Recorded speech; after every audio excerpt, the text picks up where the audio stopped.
The humid air of coastal Virginia clung to Scott Mitchell like a damp shroud. 38 years old, with a posture etched by countless hours spent under hostile skies and in sterile compounds, he moved with a quiet, economical grace. Years in special forces, followed by a decade hunting anomalies, had filed away the rough edges of human connection, leaving behind a core of vigilant analysis and ruthless pragmatism.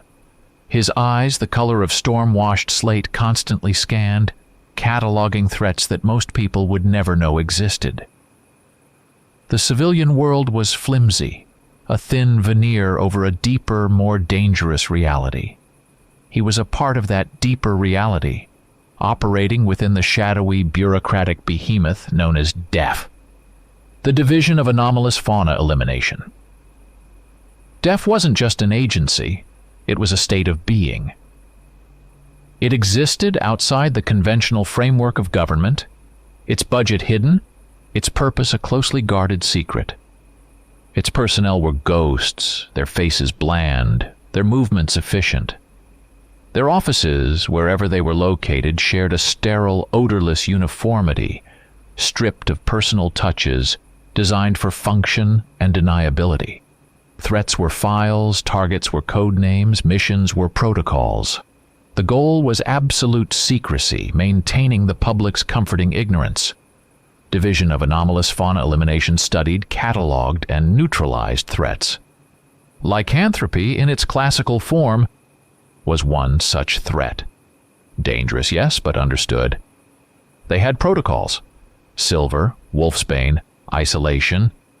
Scott specialized in the application of those protocols. He hunted werewolves. His last mission, just 3 days prior in upstate New York, was textbook. A small town plagued by livestock killings, escalating to a missing person during the full moon.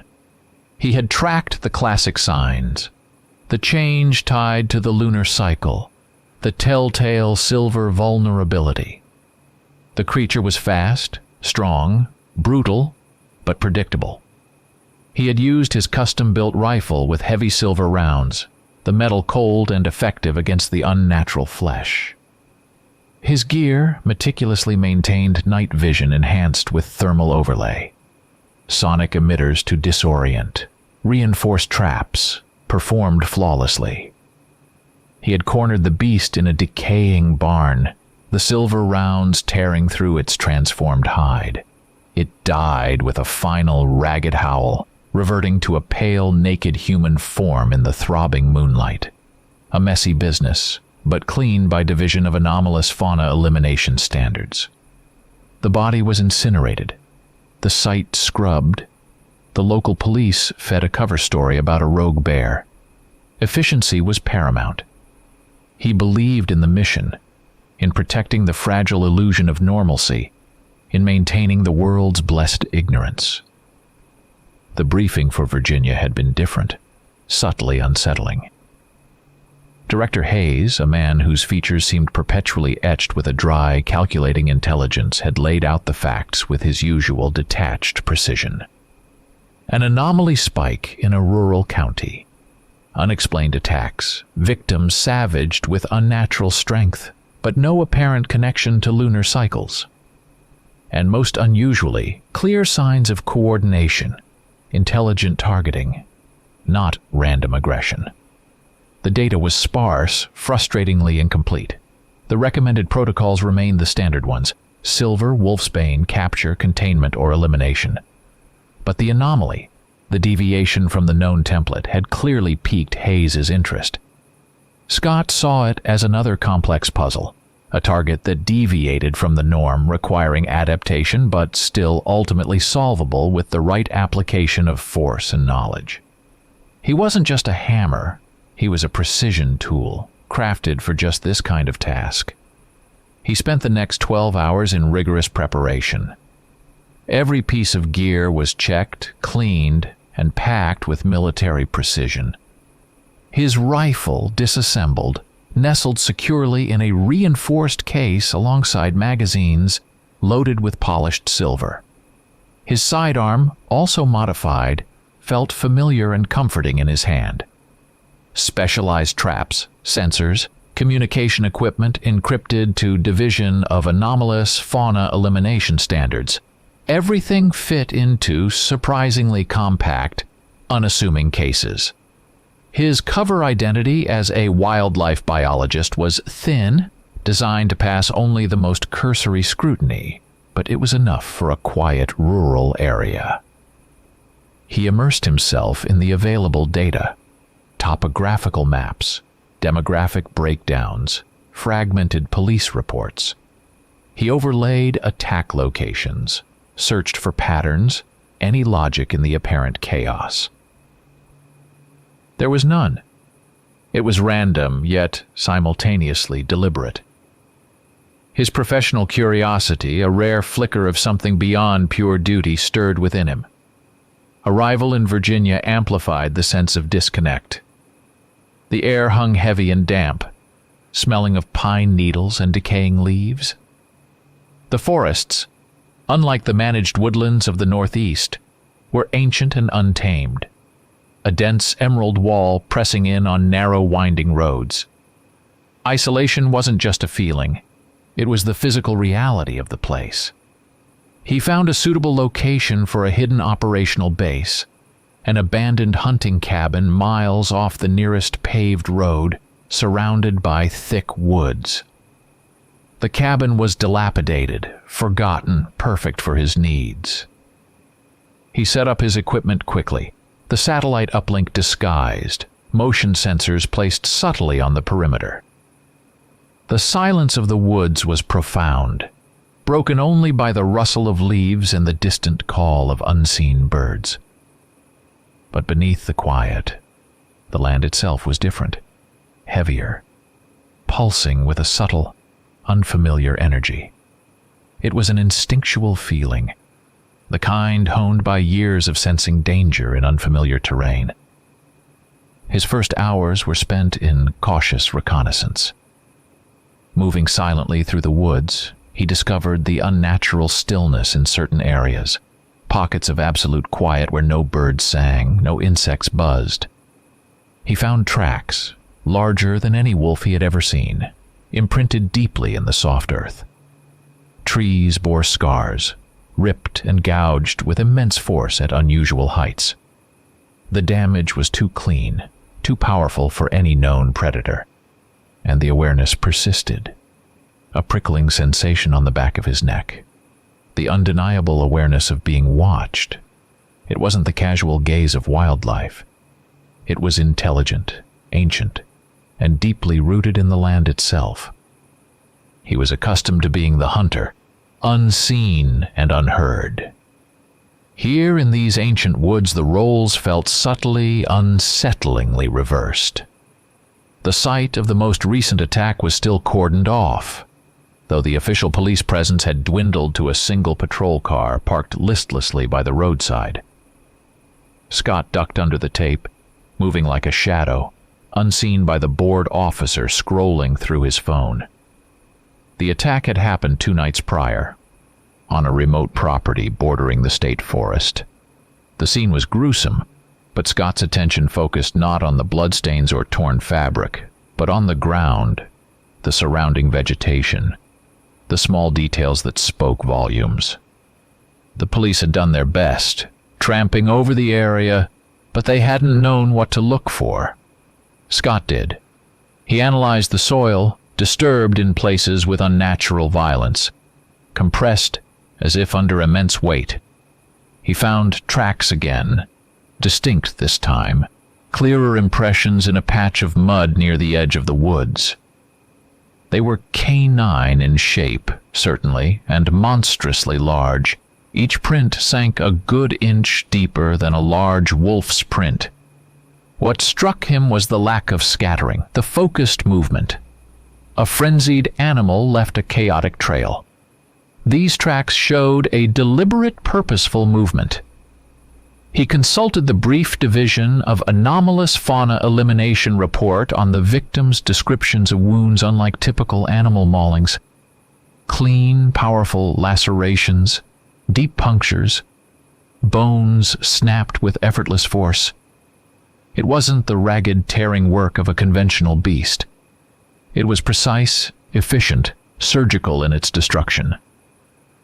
This wasn't a creature driven by simple predatory instinct or lunar madness. This was something different. Pushing further into the woods from the attack site, Scott found more anomalies. Patches of earth where the undergrowth had been violently flattened, not by a falling tree, but by something moving with unstoppable force. He found fragments, a few coarse, dark hairs caught on a splintered branch, a tiny piece of leathery tissue near a torn sapling. He bagged them meticulously, running preliminary scans with his portable analyzer. The results were baffling. No match in the extensive Division of Anomalous Fauna Elimination biological database.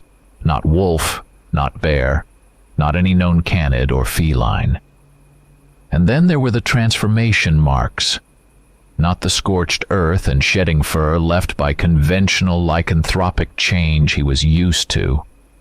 These were subtler, like the earth itself had rippled, the stone beneath the soil disturbed as something shifted form. It was unlike anything he had ever seen or read about in Division of Anomalous Fauna Elimination files. Official channels were yielding nothing useful. The local police were overwhelmed, attributing the attacks to a rogue pack of wild dogs or a bear. The Division of Anomalous Fauna Elimination's limited database on this region was outdated and generalized. Scott knew the real intelligence, the kind that explained things that defied logic, was often found in the whispers, the old stories, the knowledge held by people who had lived on the land for generations. Using his cover story, he began subtly asking questions in the small town, frequenting the general store, the gas station, the local diner. Most conversations yielded the expected fear and speculation, talk of wild animals, lost hikers, strange lights. But persistent beneath the surface were the older whispers. Tales of something in the woods, things that didn't fear silver, that moved in the dark regardless of the moon. Vague mentions of ancient legends, forest spirits, or something that had been a part of these woods since before the first settlements. It was folklore, yes, but folklore had roots in distorted reality. It indicated a deep connection to the place, something indigenous, not an infection brought in from outside. He needed to find someone who knew the real history, not just the fearful rumors. His search led him to the County Historical Society, housed in a cramped, dusty building packed with forgotten artifacts. He found Elijah Woods there, the Society's curator, and, as Scott quickly learned, a descendant of one of the region's oldest families. Elijah was an old man, his face a road map of wrinkles, his hands gnarled like oak roots. He moved slowly, spoke deliberately, his voice carrying the cadences of time past. His office, crammed with books, maps, and artifacts, smelled of old paper and wood smoke. Elijah was wary of strangers, his eyes sharp and assessing. Scott presented his cover, talking about local wildlife. Elijah listened politely, eyes narrowed. When Scott steered the conversation towards local legends, unusual animal sightings, and the recent attacks, Elijah initially dismissed them as rural superstition and sensationalism. People see what they want to see, he had grumbled, or what they're afraid of. But then Scott described the specific anomalies he had found, the size and depth of the tracks, the unnatural nature of the wounds, the lack of lunar connection, the strange transformation signs, the biological fragments that matched nothing known. As Scott spoke, detailing the chilling facts, Elijah's demeanor shifted. The polite disinterest faded, replaced by a deep, troubled seriousness. He leaned forward, his voice dropping to a low, resonant tone. "Those aren't just wild animals," Elijah said, confirming Scott's chilling suspicion. "Those are the children of the forest. What you're seeing, it's not a curse. It's the land itself." He spoke of creatures whose power didn't come from celestial bodies or some foreign contagion, but from the very earth of Virginia. They weren't infected. They were an inherent part of the ecosystem, an ancient lineage tied to the soil, the stones, the trees. Their transformations weren't uncontrollable spasms of agony tied to lunar cycles, but shifts rooted in their connection to the place, sometimes fluid and sometimes deliberate. They were man-beasts, yes, but fundamentally different from the lycanthropes Scott hunted. Their strength, their resilience, their form, it was bound to the blood of this land. Scott listened, his pragmatic mind wrestling with the information. It was myth, yes, but it explained everything the data did not. Yet it was a tangible, terrifying reality that existed just beyond the veil of human perception. Elijah wasn't spinning tales for tourists. He spoke of a tangible, terrifying reality that existed just beyond the veil of human perception. Scott felt a profound chill, a realization that he had stumbled upon something far older, far more deeply rooted, and infinitely more powerful than any creature in the division of anomalous fauna elimination's sterile files. He decided right then that Elijah's insights, however improbable they seemed, were the only path forward. Later that night, back at his hidden base, Scott composed a partial report for Director Hayes. He detailed the unusual characteristics of the attacks, the non-standard tracks and physical evidence, and the apparent resistance to conventional methods hinted at by the lack of success in stopping the creatures. He described the lack of lunar correlation and the signs of unusual organization. He even mentioned the local legends of beings tied specifically to the land, indicating an indigenous origin rather than an external infection, and that the creature's nature was different from known lycanthropy, information which seemed like folklore but was necessary context. He carefully omitted any mention of children of the forest, blood of the land, or the specifics of Elijah's explanation that seemed like folklore. Hayes's response came back quickly. The director listened intently over the secure line, his voice devoid of surprise or skepticism regarding the threat's different nature. He asked probing questions about the specifics of the anomalies, particularly the biological samples, but did not question the threat's non-standard nature. There was a keen, almost predatory interest in Hayes's tone that Scott did not decipher. Scott held a chilling certainty settling over him. He was no longer an agent. He was a specimen. Using the fragmented information from Elijah and his own honed tracking skills, Scott began searching for one of the children of the forest. Elijah had spoken of areas where the veil between their world and the human one was thinnest, places of power tied to the land's energy. Scott sought these locations, moving deeper into the primeval forest. The air grew heavier, the silence more profound, the feeling of being watched intensifying with every footstep. The woods were alive, conscious, the ancient trees like sentinels guarding secrets. He spent 2 days tracking, following signs that were almost imperceptible to an untrained eye. A single unusual print, a broken twig that shouldn't have been broken, the subtle shift in the forest's energy. He was deep in a hollow, surrounded by massive oaks and a thick canopy that filtered the sunlight into eerie green shafts when it happened. There was no trap sprung, no sudden ambush from the bushes. The creature simply emerged from the trees ahead of him, stepping into the limited light as if it had been waiting. It was immense. Not the sleek, lupine form of a conventional werewolf, but something more ancient, more primal. It stood easily 7 feet tall at the shoulder, its build thick and powerful, like a hybrid of bear and wolf, covered in the coarse, dark hair Scott had found earlier. Its eyes glowed with a fierce, intelligent light, not mindless rage, but focused, predatory awareness. It moved with a terrifying stillness, radiating an aura of immense power and the weight of centuries. The confrontation escalated instantly into a brutal, desperate fight. Scott reacted with the speed and training of a lifetime.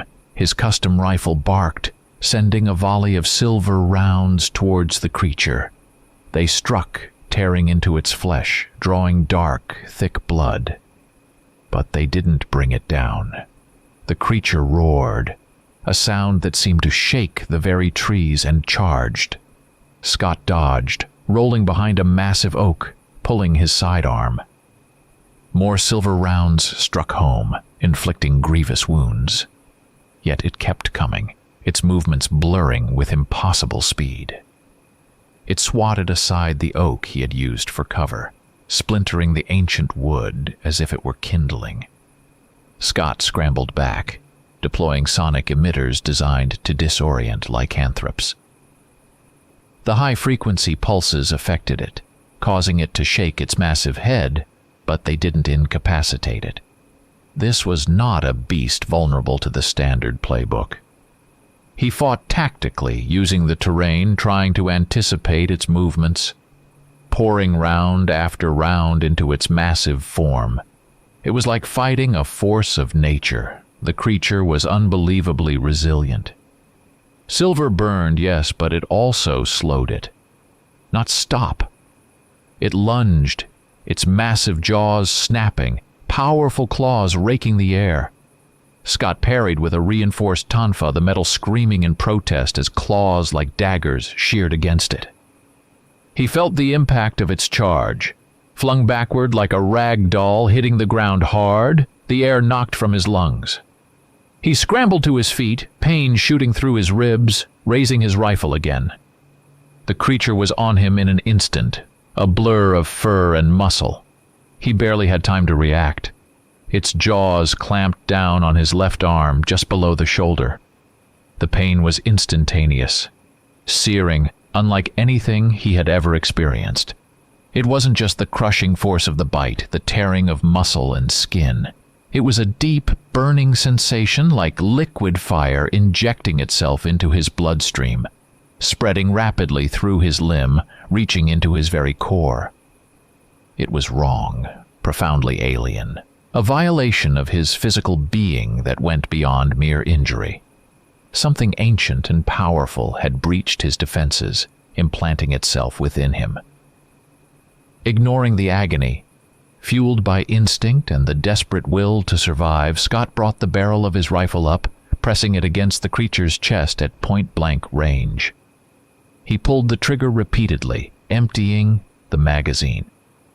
Silver rounds hammered into the heart of the beast. This time it was enough. The creature stiffened, a guttural death rattle escaping its throat before collapsing heavily onto the forest floor. It lay there for a moment, massive and still, before its unnatural form began to ripple, the thick fur receding, the monstrous limbs shortening, the body shrinking.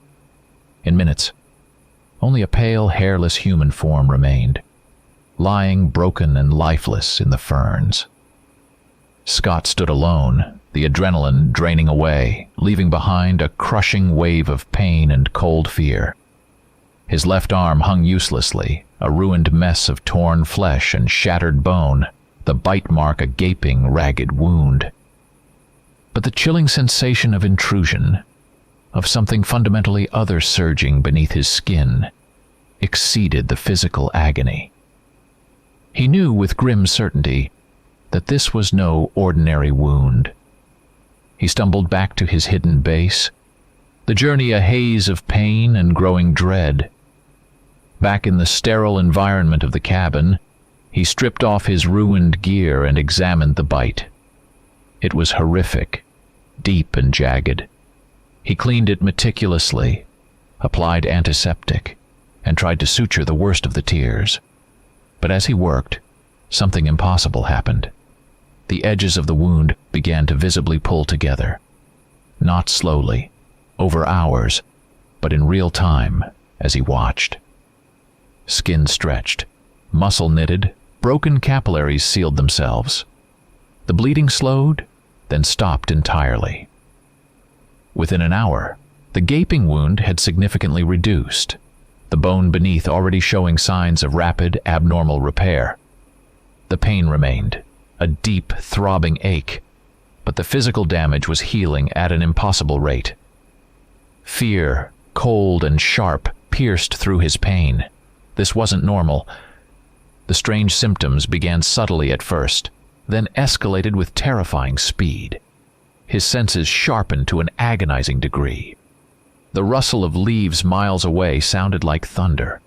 The scent of pine became overpowering, the smell of damp earth intoxicating. Light was too bright, sounds too loud. An unfamiliar irritability clawed at him, a short fuse, a readiness to snap. His bones ached, a deep, throbbing pain that felt like his very skeleton was shifting, rearranging itself. Sleep offered no respite. It brought vivid, terrifying nightmares. He was running through the woods, low to the ground, driven by instinct, his body powerful and animalistic, the world viewed through the eyes of a beast. He woke up gasping, heart pounding, sweat beading on his forehead. He knew these symptoms. They were classic signs of lycanthropic infection. But they were manifesting faster, more intensely, than any case he had ever studied in the Division of Anomalous Fauna Elimination Archives. Something was terribly, profoundly wrong. The changes accelerated with alarming speed. Scott watched, horrified, as his body transformed. Muscles, once lean and functional, swelled and hardened, coiling with unnatural power beneath his skin. His bones became dense, heavier, the aches transitioning from pain to a deep, powerful hum. His skin thickened, becoming coarse and less yielding. His eyesight sharpened, no longer needing night vision equipment to see in the dark shadows of the forest. The world became a place of stark contrasts, of acute sensory input. The instincts were the worst. A raw, primal hunger that standard rations couldn't satisfy. A craving for raw meat, for the scent of blood. An aggressive edge that coiled in his gut, ready to lash out at the slightest provocation. The discipline forged over decades of military training and precise operational work was a thin, inadequate barrier against the rising tide of savagery. He fought for control using every mental technique he knew, meditation, controlled breathing, focus exercises. None worked. He was losing himself, piece by agonizing piece, to something alien and terrifying. He was becoming the monster he hunted. He was afraid, deeply and profoundly, of what he was becoming. He contacted Director Hayes, relaying the progression of his symptoms. The impossible healing, the heightened senses, the physical changes, the psychological impact, the terrifying speed of the transformation. He described how it didn't match the standard lycanthropy profile. He anticipated immediate action, extraction protocols, quarantine procedures, containment teams. That was the Division of Anomalous Fauna Elimination way. The infected agent was a liability, a vector, a threat to secrecy and safety. Instead, the response was clinical, detached. There was no urgency in Hayes's voice, no alarm, just intense, focused interest. Requests for more detailed reports, demands for biological samples, blood, saliva, hair follicles, skin scrapings. Packets of experimental compounds arrived via secure, expedited courier vials of unstable liquids, capsules filled with exotic powders. Scott injected them, swallowed them. They did nothing, not even slow the process. He wasn't being treated. He was being studied. Hayes deflected his questions about standard protocols, his carefully neutral tone masking something Scott did not decipher. Scott held a chilling certainty settling over him. He was no longer an agent. He was a specimen. The inevitable came one night without warning. The aches in his bones intensified to unimaginable agony. a grinding, tearing sensation that stole his breath. His body convulsed, muscles spasming, bone cracking and reforming beneath his skin. His vision swam, sounds became distorted roars. It wasn't a controlled or anticipated shift. It was a violent, involuntary transformation driven by the force raging within him. He screamed, a sound ripped from his throat that was no longer human. The cabin walls shook. Furniture was torn apart. When the blinding pain finally receded, leaving behind a different kind of ache, he lay panting on the floor, surrounded by wreckage, the scent of his own sweat, and something wild filling the air. He looked down at his hands, large clawed paws covered in dark fur. He scrambled to a cracked piece of mirror. Staring back was the face of a beast, eyes glowing, jaws slack, panting heavily. He had lost control. He had transformed. He was one of them. In the aftermath, naked and trembling, his body slowly, painfully, reverting back to a semblance of human form. A desperate need for answers, for understanding, drove him.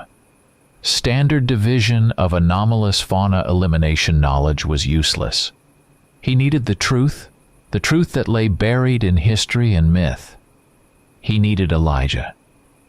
He found the old man at the Historical Society, the scent of his fear, confusion, and recent transformation clinging to him despite his efforts to appear normal. Scott didn't waste time with pretense. He laid it all out, the bite, the impossible healing, the rapid transformation, the terrifying loss of control, the division of anomalous fauna elimination's cold clinical response. His voice, rough and strained, was laced with desperation. Elijah listened intently, his face grim, his eyes holding a profound sadness. When Scott finished, the old man nodded slowly. "I feared this," he murmured. "The creature you fought, it was likely one of the older ones. Their connection to the land is deepest." He confirmed Scott's worst fears. This wasn't standard lycanthropy, a simple infection by a pathogen or a curse. This was the blood of the forest. It was an ancient, inherent power tied to the spirit and the very earth of Virginia. The bite hadn't infected him.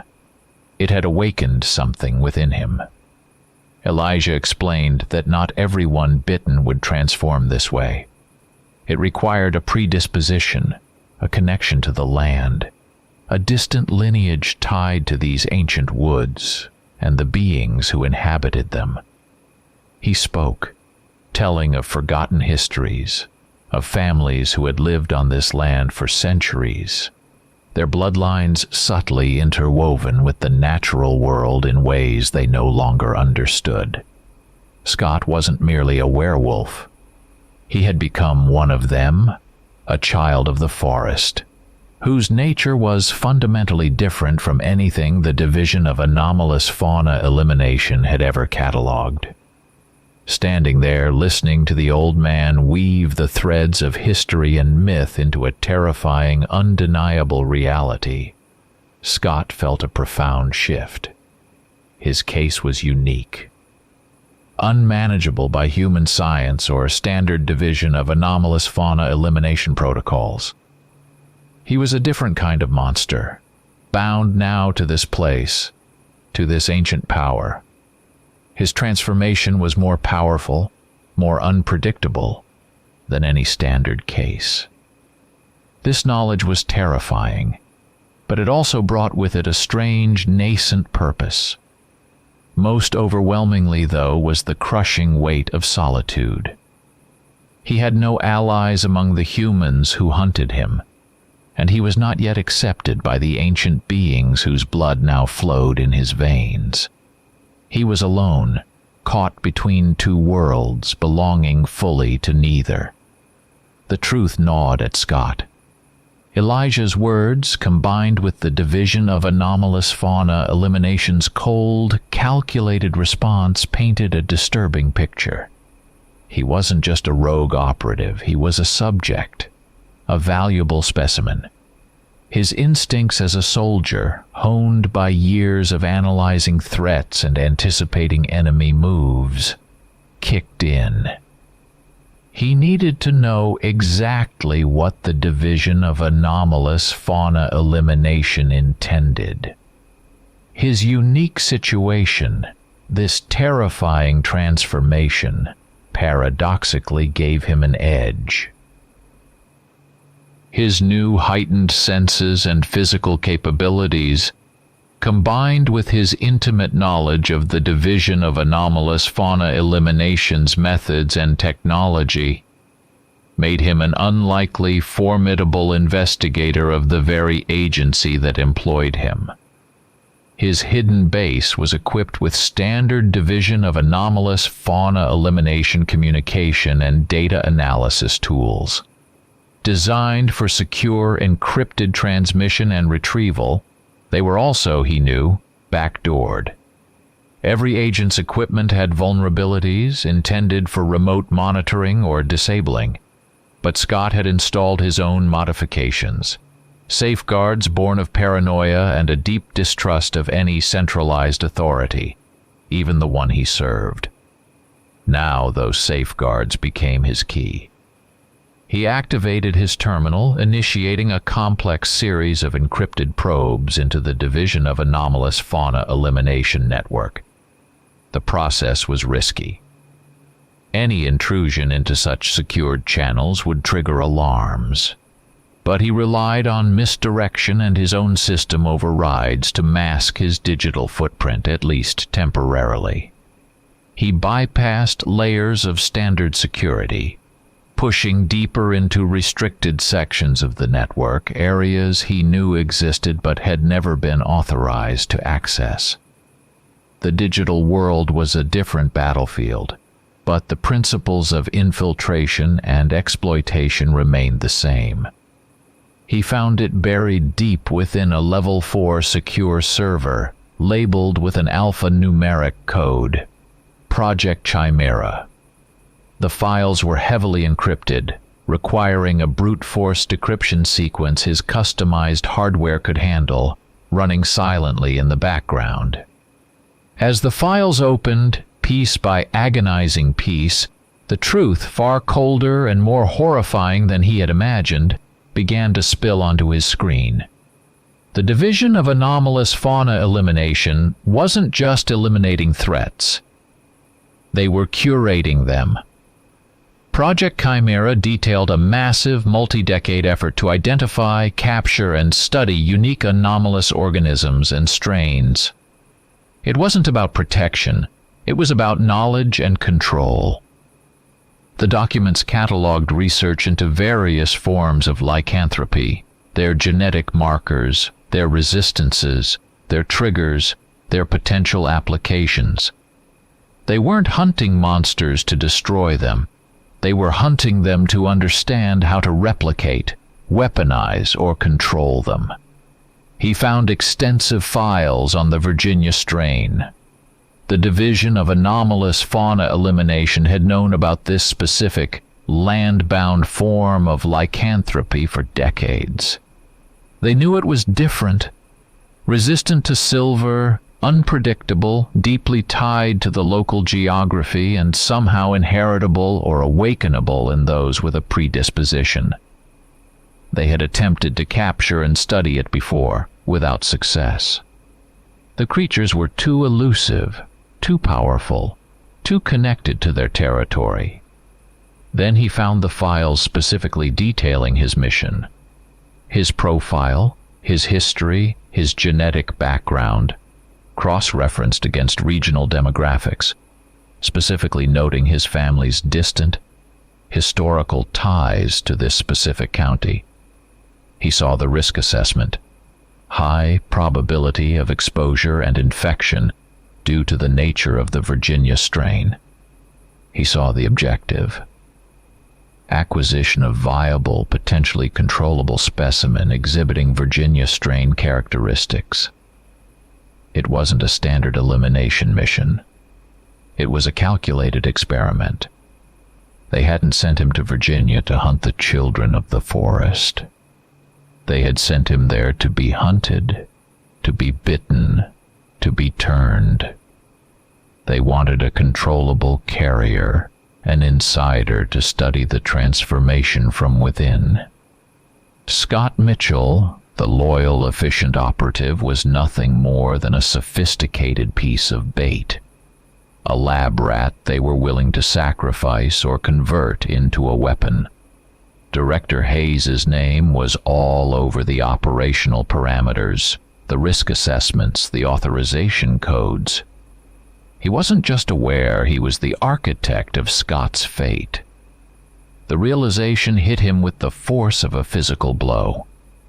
Every mission, every risk, every sacrifice, it had all been in service of this. An agency that saw the anomalous not as a threat to be contained, but as a resource to be exploited. They weren't protectors. They were collectors. They had used his skills, his loyalty, his very being in a cold, clinical gamble. The agency he had dedicated his life to, the purpose that had given his solitary existence meaning, was a lie. His loyalty curdled into a bitter, burning rage, a betrayal that went soul deep. He wasn't just infected, he was hunted. And now, they saw him as a unique, valuable but extremely dangerous asset that needed to be contained. Staying here, waiting, hoping for rescue or a cure, was suicide. Surrendering meant becoming a prisoner, dissected and experimented upon. He would not let them turn him into another file in Project Chimera. His new nature, this terrifying power awakening within him, was the only weapon he had left. He would use it against them. He would run.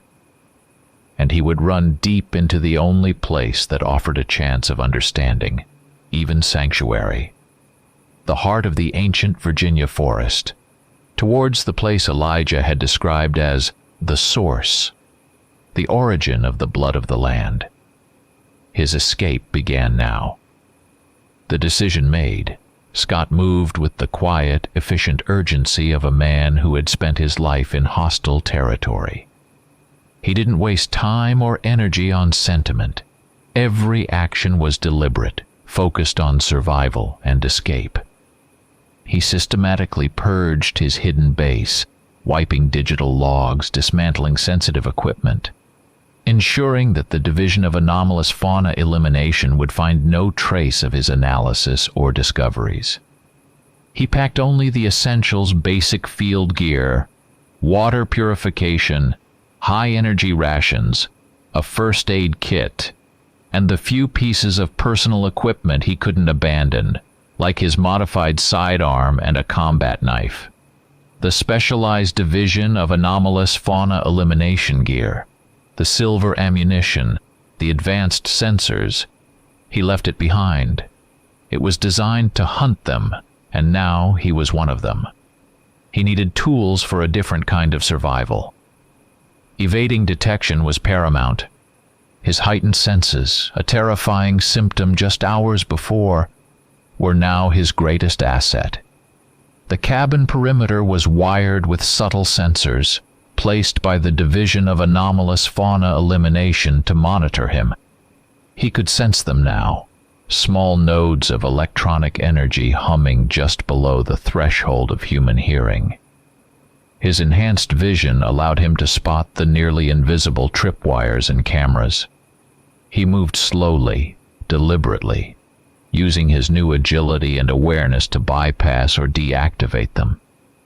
He found hidden listening devices tucked into the eaves of the cabin, miniaturized and sophisticated, but visible now to eyes that saw heat and energy signatures. He crushed them under his heel. As he melted into the deep shadows of the forest, leaving the cabin behind, he knew the clock was ticking.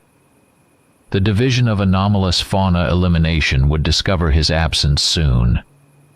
Director Hayes, whose cold fury Scott knew, would unleash the full force of the agency's resources.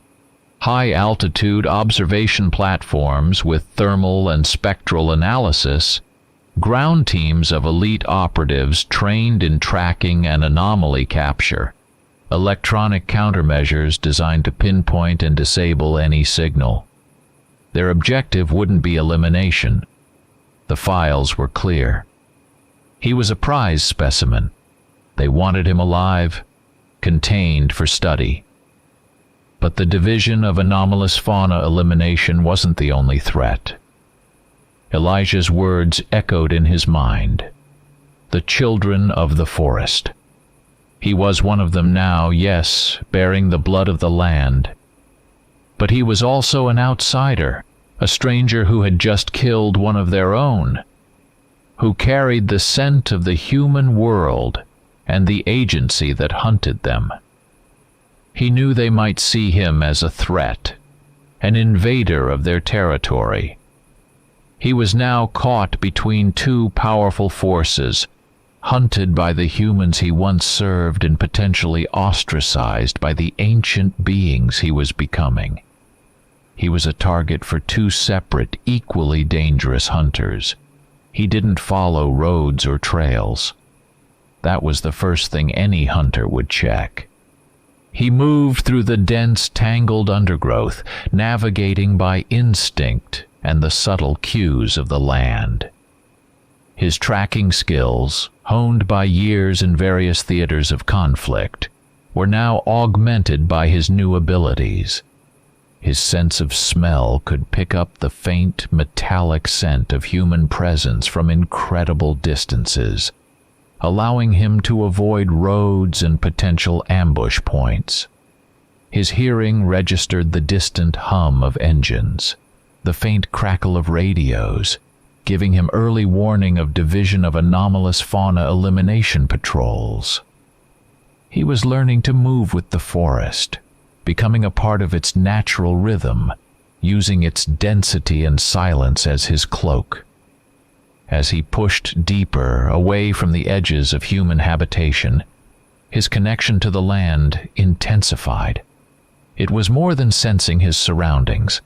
It became an empathic link, a flow of energy that resonated within him. He felt the life force of the trees, the cool depth of underground springs, the solid mass of the ancient bedrock. His physical form responded to the environment, becoming stronger, more agile, his movements perfectly adapted to the uneven terrain.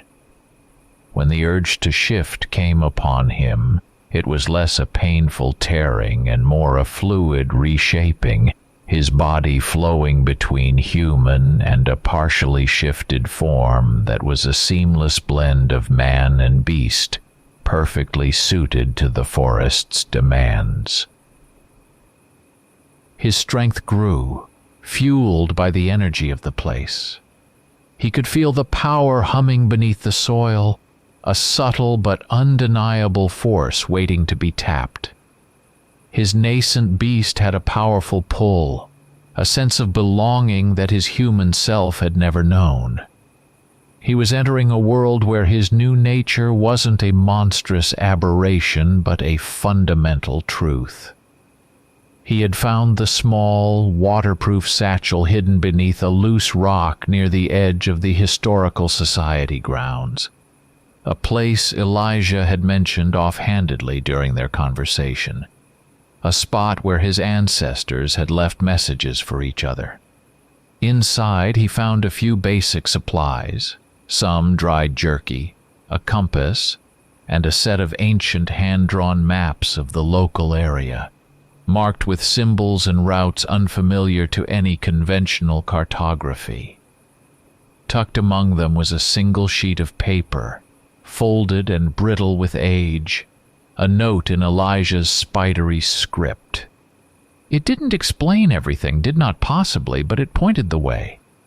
It marked a location deep within the oldest part of the forest, a place labeled simply the heart, where the blood flows strongest. It was a path, not just to a place but to understanding. Scott packed the maps and the note. His destination was clear.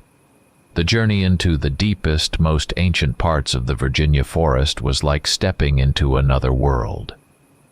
The trees here were colossal, giants draped in thick moss, their branches forming a dense, unbroken canopy overhead. The air was heavy with the scent of decay and rich earth, damp and cool even under the midday sun. Time moved differently here, slowed to the deep, patient rhythm of the natural world. Human trails vanished entirely, swallowed by impassable thickets and tangled vines. Scott moved through it like a phantom, his senses guiding him where maps became useless. This was the domain of something old and powerful, a place untouched by the frantic pace of the outside world. He encountered the children of the forest within their own territory. They did not announce themselves. He simply became aware of their presence. The faintest shift in the air currents, the shadow that lingered a fraction too long at the edge of his vision. The silent, watchful gaze felt upon him. They weren't attacking. They were observing. They emerged from the shadows of the ancient trees, silent and imposing, their forms varying, some more wolf-like, others bearing the bulk of bears, some like ancient, primal humans with unsettling eyes. They were lean, powerful, and utterly at home in the wilderness, their bodies blending seamlessly with the patterns of the forest. They regarded him with ancient, assessing eyes, scenting the human on him, but also the blood of the land that now flowed through his veins. There was no overt hostility, but a profound, watchful caution. He was different, an anomaly even to them, but he was here, on their land, bearing their mark. These encounters were silent tests, moments of evaluation in the ancient language of instinct and presence. He passed through their territory, neither challenging nor fleeing, simply continuing his journey towards the source, and they let him pass. The division of anomalous fauna elimination, however, did not yield. Their pursuit was relentless, their technology increasingly sophisticated. He could sense their probing signals, their attempts to triangulate his position. They deployed silent observation platforms, their thermal signatures faint against the heat of the forest floor, but visible to his enhanced vision. They used acoustic sensors, trying to pick up the sounds of his movement. Their ground teams moved with professional skill, attempting to track him using traditional methods augmented by anomalous detection equipment. They were trying to predict his movements, cutting off potential escape routes. He remained constantly vigilant, a single point of resistance against a vast, technologically superior force. He used the forest against them, melting into the shadows, leaving false trails, moving when their sensors were blinded by dense foliage or sudden gusts of wind. The terrain grew more challenging as he neared the location marked on Elijah's map. Impenetrable thickets forced him to detour for miles.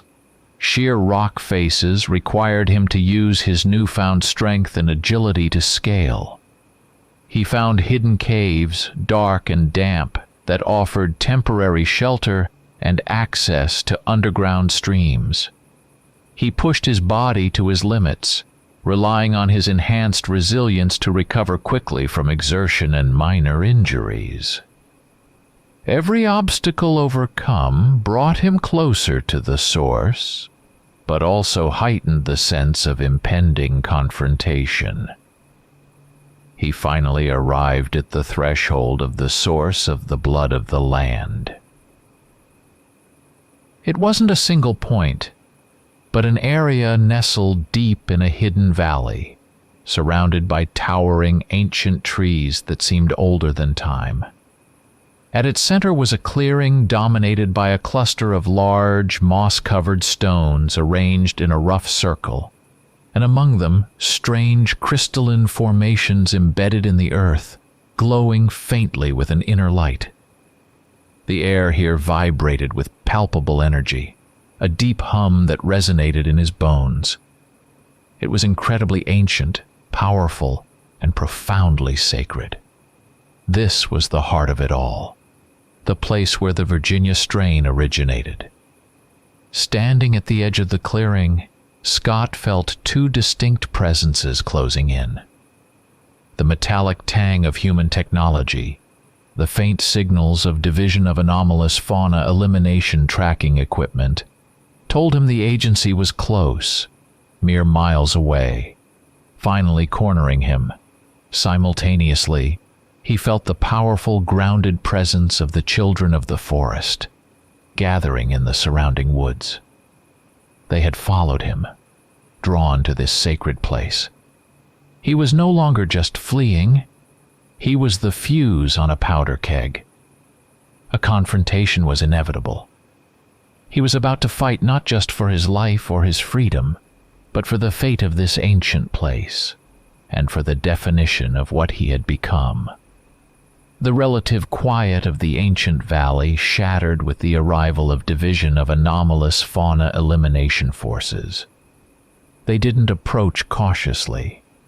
Instead, a wave of heavy-duty vehicles rumbled through the less dense woods ringing the valley, their headlights cutting harsh swaths through the twilight gloom. The whine of high-tech equipment powering up, the crackle of radio traffic, the sharp alien scent of ozone and manufactured plastics. It all grated against the ancient silence of the place, a profound desecration. Scott, positioned near the central clearing, felt their intrusion like a physical blow, an assault on the very energy of the land. Director Hayes, Scott knew, was there, overseeing the operation to secure both the valuable specimen, Scott, and the power source that made him unique. Almost as one, the children of the forest emerged. They did not come with noise or fanfare. They simply were. Materializing from the shadows of the ancient trees, they moved with the silent, predatory grace of beings perfectly integrated with their environment. Dozens of them, in varying forms, some almost entirely lupine, others bearing the upright stance and formidable bulk of bears, some retaining startlingly human features twisted into something wild and powerful. Their eyes, reflecting the faint light, glowed with fierce intensity. Their focus was singular: the invaders. The Division of Anomalous Fauna elimination had crossed a line, entering sacred territory. The battle erupted almost instantly, a violent collision of two fundamentally opposed forces. Division of Anomalous Fauna elimination operatives, clad in reinforced combat gear, armed with cutting-edge weaponry and specialized containment devices, advanced into the clearing. They were professionals, moving with tactical precision. Their initial targets were dual: Scott, identified as the primary anomaly, and the cluster of glowing crystals at the center, the presumed source. The children of the forest responded with brutal, overwhelming force. They didn't use firearms. Their weapons were tooth, claw, and sheer untamed power. Scott found himself in the eye of the storm, caught between the agency that had created him and the ancient race he was becoming a part of. But his objective was clear. He would not be taken, and he would not allow the Division of Anomalous Fauna elimination to desecrate or control the source. This fight wasn't just for his survival. It was a defense of this place, of the power it held, of his own burgeoning nature. He fought using the power awakened within him, the blood of the forest responding to the threat against its origin point. He was no longer fighting with just physical strength. He was fighting with the land. As division of anomalous fauna elimination operatives moved through the trees, the very ground beneath them shifted, roots snaking out to trip them, branches lashing out like whips. Pockets of thick mist erupted to disorient their thermal sensors. He could feel the energy of the source flowing into him, amplifying his abilities. His form shifted, becoming more rugged, more connected to the earth. His skin took on the texture of bark in places, his movements as rooted and powerful as the ancient trees. He was an extension of the valley itself, a living weapon wielded by the angered land. He engaged division of anomalous fauna elimination agents directly, a whirlwind of muscle and claw. These were the best the agency had, highly trained, equipped to handle extreme threats. But they were trained for known threats. Their standard tactics against lycanthropes, sonic disruptors, silver restraints, tailored tranquilizer darts proved ineffective against the Virginia strain. His connection to the land disrupted their electronics, his body immune to the specific frequencies and biological agents they used. His speed and strength, augmented by the source's energy, were beyond anything they had anticipated. He fought with a brutal efficiency that combined his military training with the raw power of his beast form, taking down agents with swift, incapacitating strikes. He saw Director Hayes near the perimeter, directing the operation from a mobile command unit. Hayes's face, illuminated by the tactical displays inside the vehicle, was a mask of frustration and cold calculation. He was witnessing the failure of his meticulously planned experiment, the loss of control over his prize specimen. Scott surged towards him, fighting through a wall of desperate agents. He reached the command unit, tearing through its reinforced shell. Hayes stood there unarmed, his eyes wide with a mixture of shock and clinical interest. Mitchell, Hayes breathed. The energy, the scale of the power. Scott didn't speak.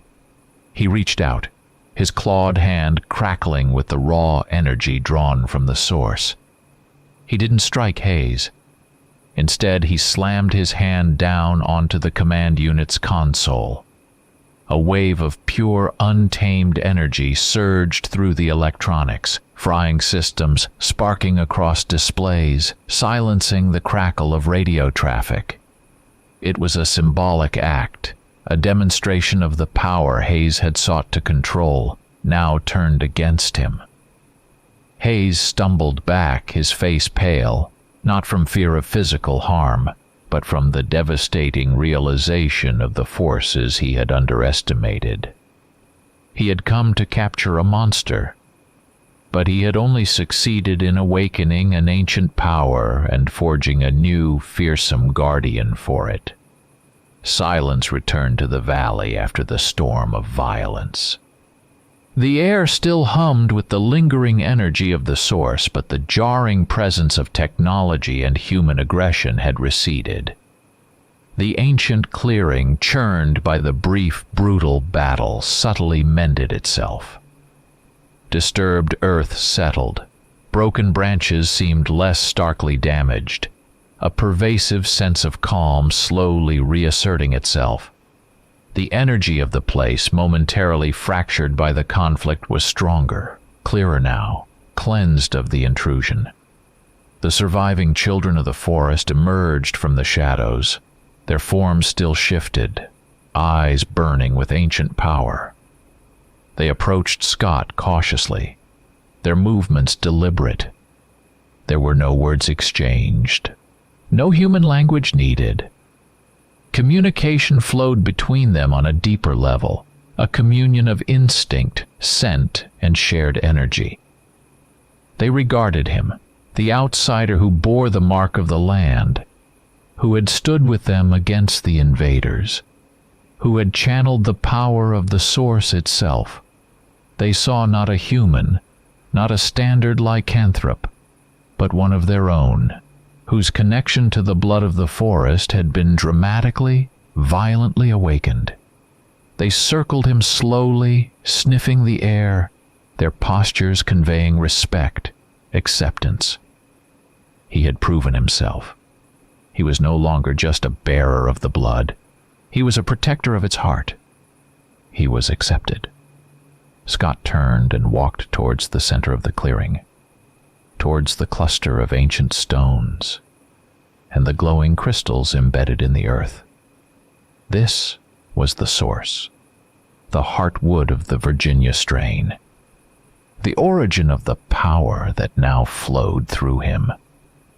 As he approached, the humming energy intensified, resonating in his very bones, vibrating through his transformed flesh.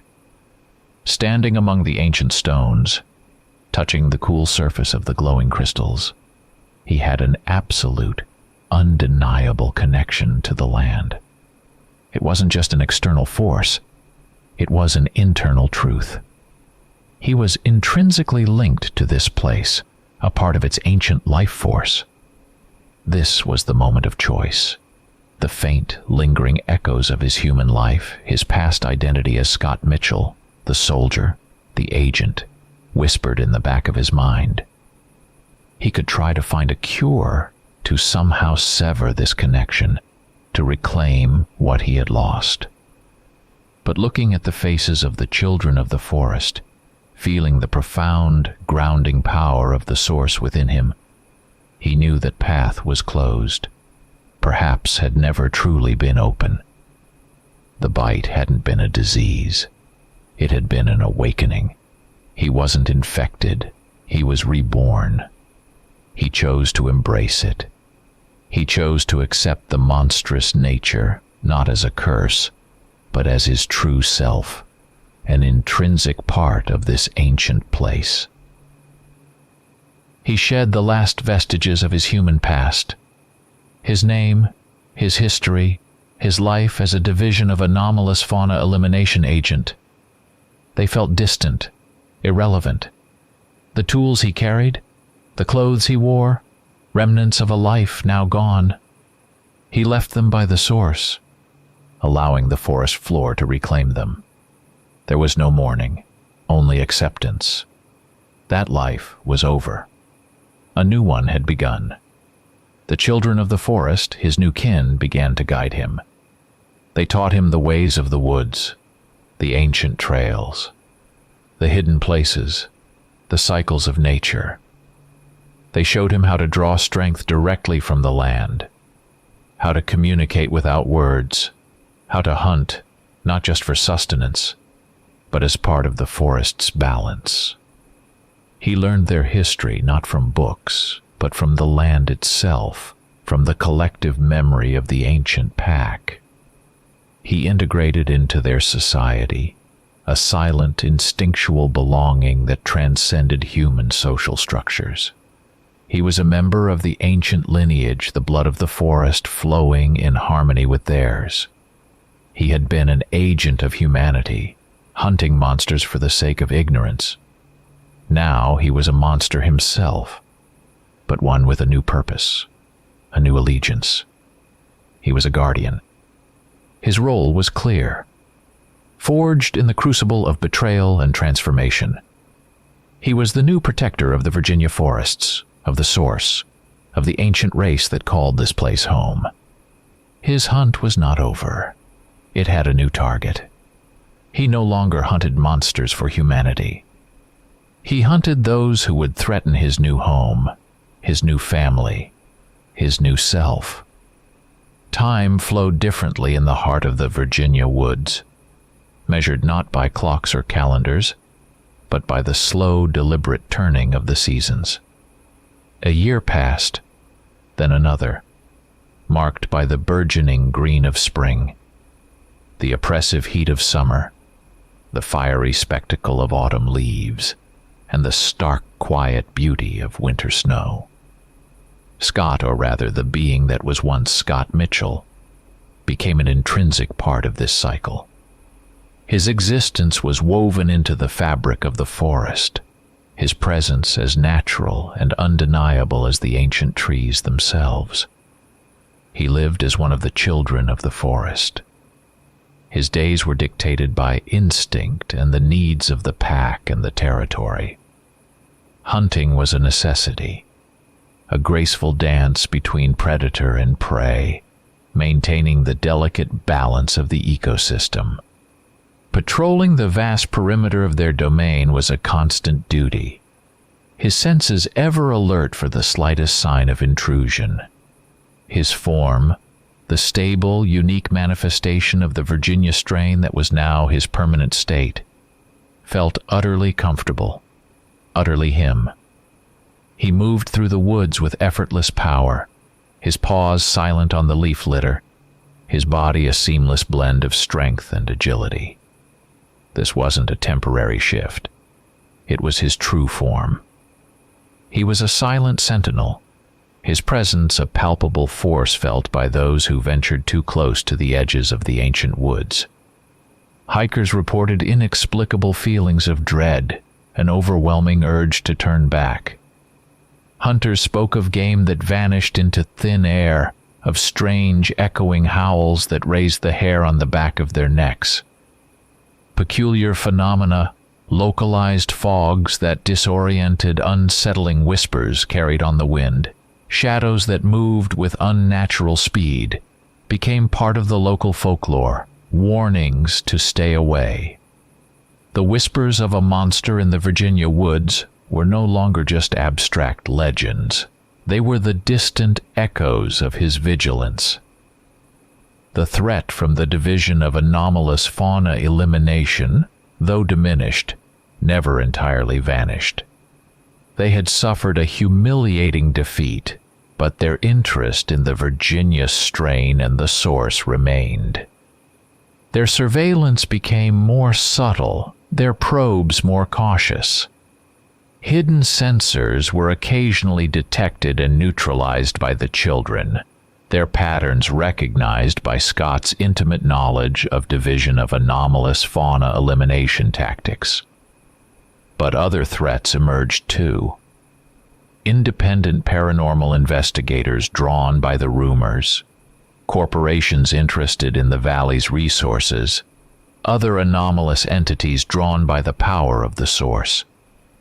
Scott remained perpetually vigilant, the guardian of his new home, his senses constantly scanning the perimeter, ready to meet any intrusion with swift, decisive force. Even in his transformed state, there were moments of quiet reflection, typically during the stillness of dawn or deep in the night.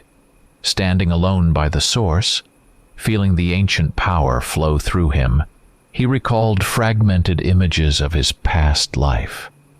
The sterile walls of the Division of Anomalous Fauna Elimination offices, the faces of agents long forgotten, the hollow ache of his former solitude. These memories were distant, like scenes from a movie watched long ago. They brought no longing for return, no regret for what he had lost. Instead, they served to solidify his resolve, to reinforce the certainty that he was where he belonged, doing what he was meant to do. That life had been a preparation, unknowingly shaping him for this destiny. He had found his place among the children of the forest.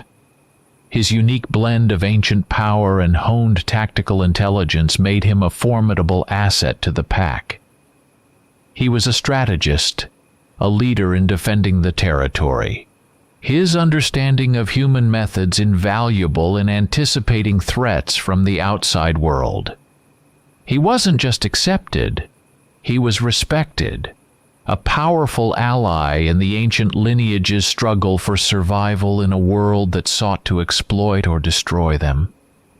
He stood at the edge of the clearing as the first rays of dawn pierced the canopy, painting the ancient stones with gold. His full form, powerful and still, was silhouetted against the rising sun.